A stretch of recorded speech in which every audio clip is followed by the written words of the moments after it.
Jomaira Ray Niagara in her summer wear.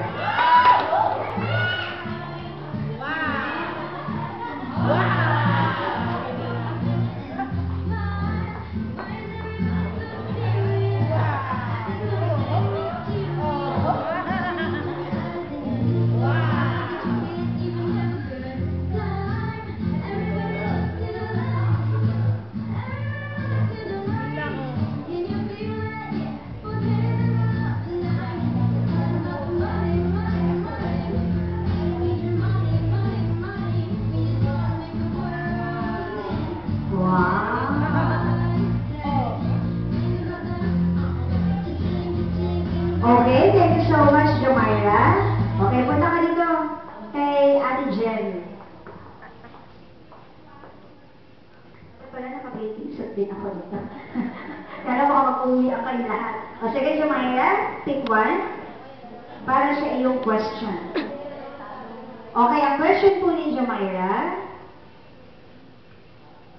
Okay, ay question number 2. Sige. So, tingin mo ba dapat ang isang bata ay kumakain ng iba't ibang gulay at prutas? Bakit? Yan. Sige, Jomaira, ano yung paborito mong pagkain? Baboy. Hindi naman halata eh. Hindi naman halata na baboy yung paborito mong pagkain. Pero gulay ba? Magbigay ka ng isang gulay na kinakain mo. Kumakain ka ba ng gulay? Ay, hindi mo makain ng gulay. Oo, bakit ayaw mo ng gulay? Ayaw mo talaga ng gulay? O sige. Pero gusto mo ba paglaki mo, tikman mo rin yung mga gulay?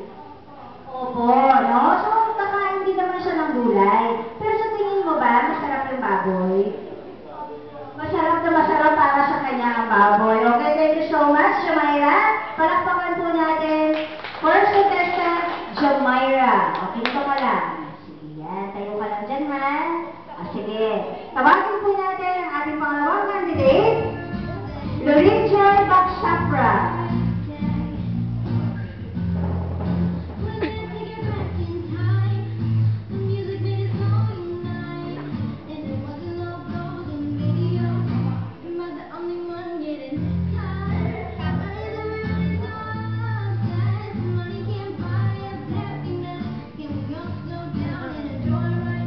Okay, thank you so much, Lorraine. Sige, Lorraine. Pick your question for the day. Taray ng hikaw mo, Ay, ang haba ng question niya. O sige, ganito pala yun, no? Naman, madalas ka bang mamasyal kasama si Mami? Saan ka pumapasyal? Taray, sosyal. Robinson. O sige, ha? Namamasyal ka daw sa Robinson kasama si Mami. No? Kaya lang, paglakad mo, sasakay ka ng escalator, may biglang lumapit sa'yo. Sabi niya, alam mo, pwede kang mag-artista. Kilala mo ba si Santino? Hindi mo kilala si Santino? Eh, si Beretera. Kilala mo si Beretera, ha? Kilala mo si Beretera? Ayun, kailangan daw ni Beretera ng isang kasama doon sa TV teleserye niya. Oo. Gusto mo ba mag-artista? Oo, yun yung tanong sa'yo nung lumapit sa'yo. Kaya lang, sabi nung lumapit sa'yo, okay lang ba sa'yo na mag-artista ka? Kaya lang, hihinto ka daw sa pag-aaral. Hihinto ka sa pag-aaral, ha? Kasi, araw-araw meron tayong shooting. Hindi ka pwedeng umabsent sa shooting. No? Yan. So, ano yung pipiliin mo? Mag-artista ka ba? Sasamahan mo ba si Beretera? O mag-aaral ka na, sasabihin mo ay hindi po ako ready today. Baka bukas pwede, biro lang. Ano yung pipiliin mo? Pag-aaral o pag-aartista?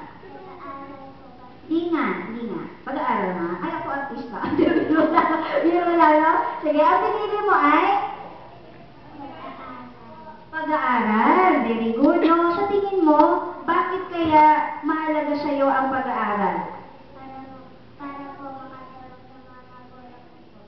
Para makatulong sa mga magulang. Nakakaiyak naman itong batang ito.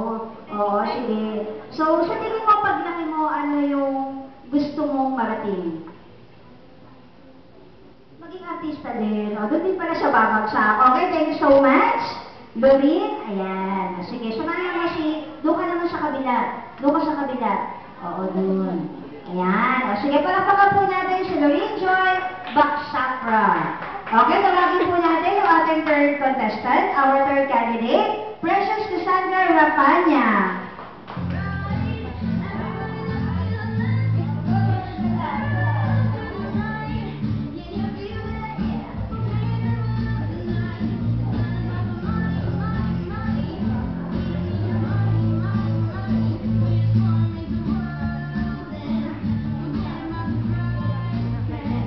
Pumash, Precious. Ayan. Sino yung pumili ng yung summer wear? Dalawa po sila ni Mami, saka po si Tito Owen. Napaka-sexy. O, sige, ito yung kanyang question. Question number 4. Ayan. No? Asa si Mami? Ayun pala. Ma'am, Catholic? Catholic? Ayan. O, sige, Catholic ka pala. Alam mo yung pagsisimba every Sunday? Ayan, sige. Yung question po niya, sa tingin mo ba, importante sa isang bata ang nagsisimba o pumupunta sa church every Sunday? Okay, sige. So every Sunday, you make it a point na nag-church ka o napupunta ka sa simbahan. Opo. Sino kasama mo nag-church? Sila Lola po. Okay, sina Lola. Sa tingin mo, bakit kaya ang isang bata kailangan pumunta sa church or sumimba every Sunday? Para po matupad po yung pangarap nila. Okay, para daw matupad yung mga pangarap nila. Ano ba yung ginagawa mo sa church? Nagdadasal po. Ayan, nagdadasal daw. No? So, sige. Ano yung sinadasal mo every Sunday, Precious?